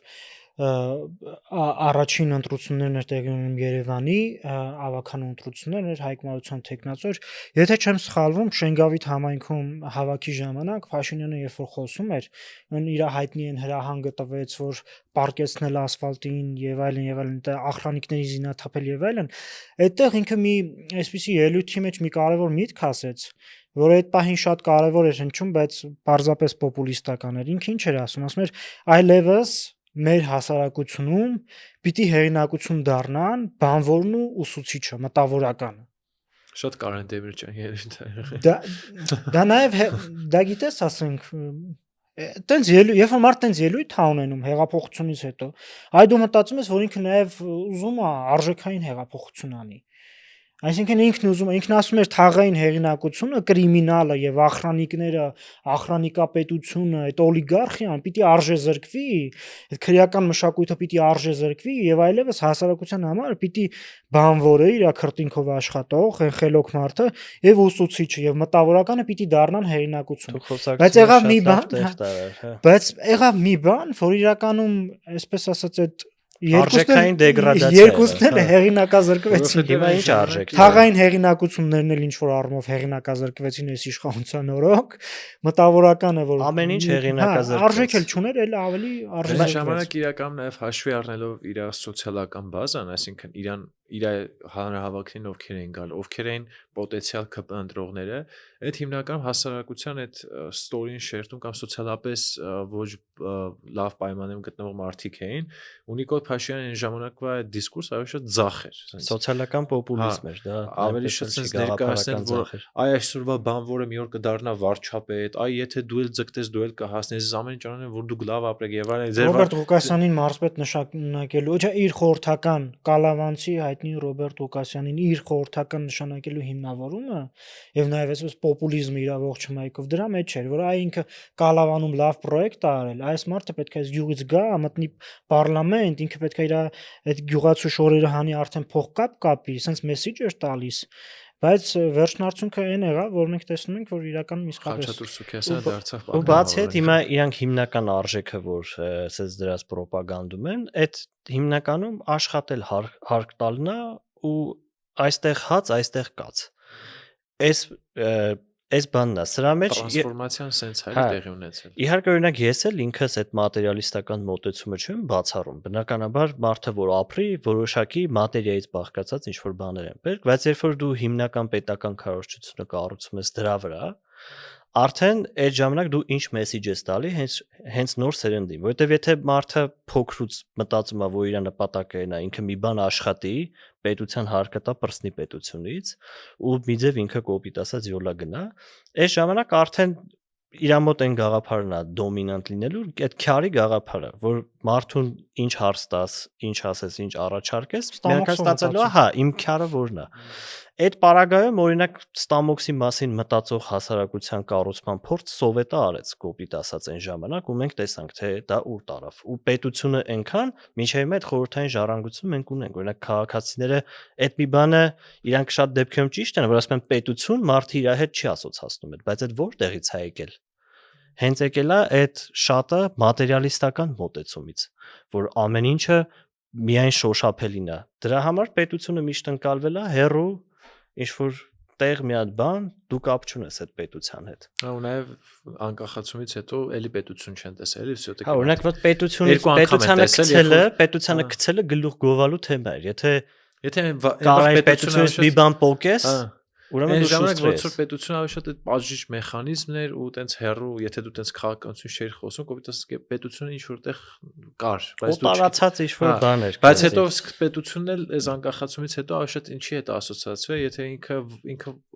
օրինակ ոստիկանը պետության ներկայացուցիչ է համարվել ու ոստիկանի նկատմամբ վերաբերունք նաև տեղից է եկել, որ խի պետք է պետության ասես որ քեզ օրինակ բանը, չգիտեմ, ինչ որ մեկը ծեծել է խոսքի, խի պետք է զանգես պետությանը ասես, կարելի է հարցերը ուրիշ ձև լուծել եւ այլն, ու հիմա կարծես Փաշինյանը ասում է, այ տեսեք, այս 7 տարի անցել է, ես նոր հասկացա, որ սա խնդիրը տեղից է գալի, որ պետք է որտեղ խաց լինի, այնտեղ մնաց եւ այլն պետությունը։ Այս կրթության մասին խոսեցինք, այս արժեքների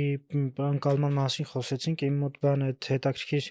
բաներ հիշեցի իրականում Հայաստանի քաղաքական կյանքում երևի միակ գործիչը որ տենց արժեքներից անընդհատ խոսում է եւ հետեւողականորեն է խոսում Շանթ Հարությունյանն է խոսում ու այն օրը ես իր այլի հերթական հարցազրույցներից մեկն եմ իրականում իր այս արժեքների մասին հետեւողականորեն խոսելը շատ կարեւոր է որևէ շատ քիչ են սրա մասին խոսում քաղաքական գործիչները ու դրանով է արմատավորվում նաև այն մտայնությունը որ քաղաքականությամբ զբաղվելը լավ բան չի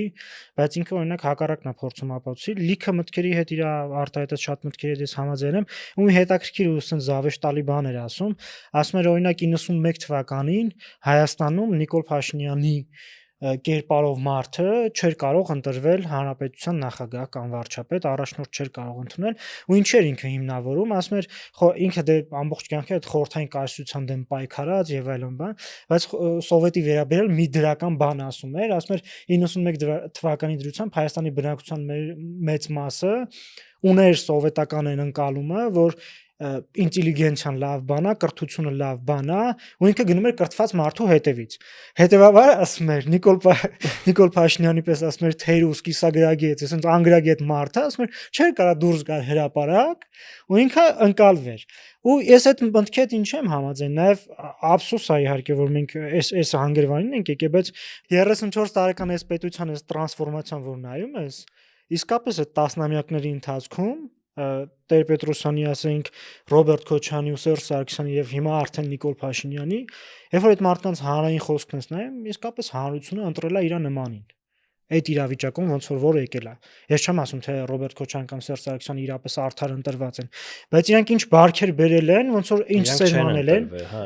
Ռուբեն ավելի շատ այդ Արիստոտելի այդ պետության բնույթի քաղաքական ռեժիմների փոփոխության հետ։ Այսինքն ամեն ժողովուրդ արժանի է իր ղեկավարին։ Դու մոտավոր ես ասում։ Իսկական այդ դրամը 2018-ի հրապարակի հանրային խոսքը դու մի հատ փորձի համեմատես 88-ի հրապարակի խոսքի հետ։ Եկամ դու շատ տենց կարևոր բայց լայն թեմա է։ Հա, լայն թեմա է, ավելի շատ խոսում։ Իմ մոտ մի քիչ ուրիշ պատկեր։ Հա, པարզ է որ, բայց այդտեղ խնդիրը ինձ թվում է պատճառ հետևանքի կամ չգիտեմ, հետո առաջի փոխկապակցված է իրական հասարակությունը ինչպիսին է եղել, ու իր ընտրած առաջնորդն ինչպիսին է եղել։ Էդի հա, ուղղակի քննադատվում է այն բանից, որ շատ մեծ հարց է էլի, այդ մեր 4 ղեկավարներից 2-ը ընտրվել են, թե չէ։ Հա, այդ ոնց որ ես մտածում եմ որ չեն ընտրվել։ Հա, ու չեն, որովհետև ինձ թվում է չեն ընտրվել, դրա համար չեն ընտրվել, առնվազն Այսինքն այնտեղ պետքա խոսակցությունը, բայց գիտես, ինձ թվում է ես որոշ առումով այդ մտքի հետ համաձայն եմ, որովհետև շատ շատ դեպքերում հասարակությունում ձևավորում է որոշակի պահանջարկ, բայց միանշանակ դատողությունները չես կարող անես, որտեղ հանգամանքներն էլ կապ ունեն։ Օրինակ Նիկոլ Փաշինյանին ոչ թե շատ իր խոսքի համար ընտրեցին, այլ որ տենց ձեռը կապած, ոտանավորներ ասող, ինչ որ ազնիվ մարդ, որ կոռուպցիայի հետ կապ չունի, եկել է, տենց ինչ որ կիսափրկիչ